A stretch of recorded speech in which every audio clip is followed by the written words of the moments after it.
Today we'll be going over how to register someone for a library card. These are the main things that we'll be covering today. What's required to get a library card, what to do and where to go in workflows to look up their new account, and what to look for once you've pulled up that account.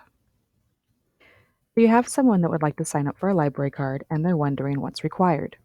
For full privileges, meaning that they'd like to check out books, movies, CDs, and use the computers, they would need either a photo ID that shows their current mailing address, for example, something like a driver's license, or if their photo ID does not show their current address, they'll also need proof of address. So, for example, if they have an official photo ID, such as a passport card or a student ID, they would also need a piece of mail, a lease agreement, a banking statement, an official document that would show their name and address. Now, if a patron only has a photo ID that does not show their address, or if they're only interested in using the computer, we can still sign them up for a computer user card.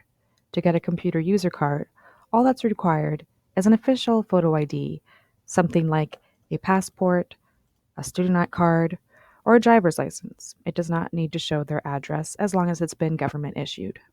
Most important thing to remember is that a government issued photo ID is always required to get a card, regardless of whether it's for computer use or full privileges. They always have to have a photo ID if they'd like to use the computers or check out items. Once you've gone over with the person what they need to get a card, go ahead and walk them over to one of our computers where they can fill out the online application. Have them meet you back at your desk once they're finished. Once they're finished filling out the application, you're going to be looking them up in workflows. To look a patron up in workflows, you're going to go to the Modify User tab. Modify User can be found under Users and then clicking on Modify User. After you click on Modify User, you're going to click on this green button up here. From here, we can type in the person's name to find their account. You'll start by typing in their last name, comma, first name, and then hit Enter on your keyboard or click on Search. Bob just signed up for a card, and you can see his account right here. We know this is the account that he just signed up for because the user ID number starts with XX.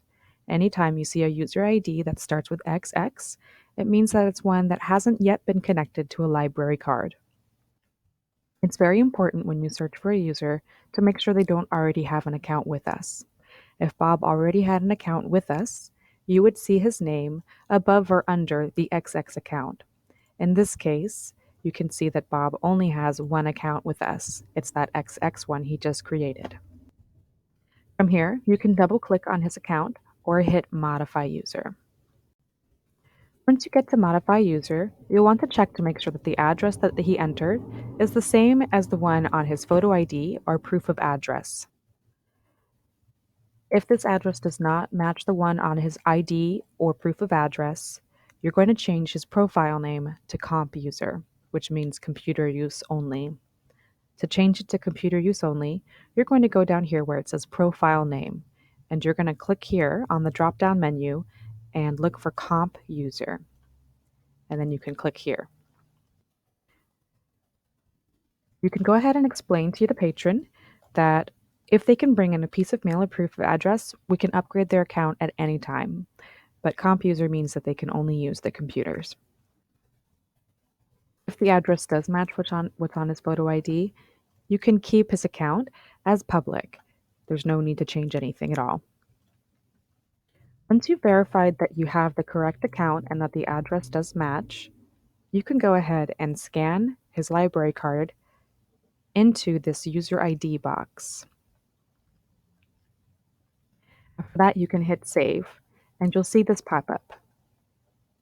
This means that you've connected his account to a library card, and he's now ready to use the computers or to check out books and movies as well if he has a full privilege account. Go ahead and give Bob his new library card, as well as a bookmark showing our hours and policies, and briefly explain those to him. After that, hit Close, and you're finished. So to briefly cover what we've gone over so far, you're going to look for the patron by entering the last name, comma, the first name. And an account that starts with XX is an unclaimed account, and it's the one that they probably just signed up for. And lastly, make sure they don't already have an account. It's common to run into someone who already has an account with us but has signed up for a new card. I'm going to show you what it looks like when this happens. Once the patron has filled out the application, you're going to go to Modify User. You're going to hit that green search person, and you're going to type in their last name, comma, their first name. Now, as you can see here, the account that starts with XX is the one that the patron just created.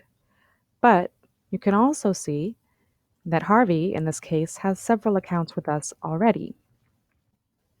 So anytime someone already has an account with us, you'll see their XX account as well as their name listed elsewhere. An account that has an asterisk under the user lost column means that that card has been replaced at some point and is no longer active. You want to look for the account that does not have an asterisk.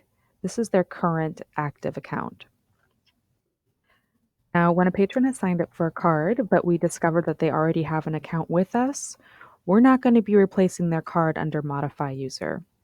It's important not to do that because if we do, they'll end up with an extra account. So we're going to close out of this window, and we're going to go to the section called User Lost Card. That section can be found under the Special column by clicking on User Lost Card. We'll do the same thing that we did for Modify User. You'll type in their last name, comma, their first name, and you're going to hit Search. You want to find the account that's currently active. So the XX account we can ignore. We don't want that one. An account that has an asterisk means that it's already been replaced. You want to find Harvey's account without an asterisk with a user ID number. Go ahead and click on that one. From here, we'll go to the new user ID box and we'll scan in a new library card for them. Be sure to inform the patron that any old library cards will no longer work and they can go ahead and recycle them. This new card will be the only active account.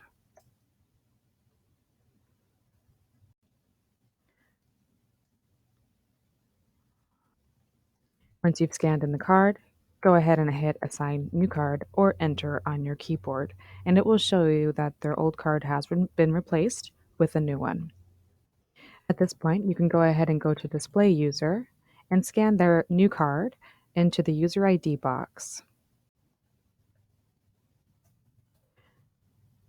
From here, you'll want to check the Extended Info section to make sure there aren't any pertinent notes, such as a current exclusion, or the Bills section to make sure they don't have any fines. If they do, let them know that they do have some fines. Lastly, check the Extended Info and give them their new card. So these are the key points to remember for card registration. A photo ID is always required, whether they're signing up for computer use only or full privileges or replacing their card. For full privileges, a photo ID plus address is required. If they only want to use the computers, a photo ID is all that's required. It does not need to show their address. And lastly, make sure that they don't already have an existing account. Now you're ready to sign someone up for a library card.